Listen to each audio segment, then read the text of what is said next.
আমি হলো আদর্শ গ্রামে। আচ্ছা, আপনার স্ত্রী হ্যাঁ এখনো আছে? হ্যাঁ, কোনো তো আছে।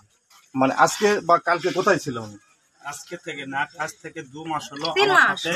হ্যাঁ 2 মাস 10 দিন না 12 দিন হচ্ছে, এরকম হবে। আমার হ্যাঁ। কাছ থেকে দুই মানুষ আমাদের বাড়িতে একটা টাকা পয়সালে 2 মানুষের ঠোকরামুখরি হয়। হ্যাঁ। আমরা মারামারি করিনি, তারপরও উনি আমার বাড়ি থেকে চলে যায় ওর ভাইয়ের বাড়িতে। হুম ওর ভাইয়ের বাড়িতে চলে যায়, তখন আমি তার দেখিনি, পালে পুলে গেছে আমার বাড়ির থেকে। হুম তো তখন আমার গ্রামের মানুষেরা এখন একটা হুসুক তুলিছে, মেয়ে মানুষের ব্যাপার তো বলা যাচ্ছে না, যে বলতেছে যে তোর বউ তো এই মিন্দে বার হয়ে চলে গেছে। হুম এখন এই মিন্দে বার হয়ে গেছে, এখন মানুষের সাথে গেল না, কার সাথে গেলে আমি এটা তার দেখিনি, আমি তো বলতে পারবো না।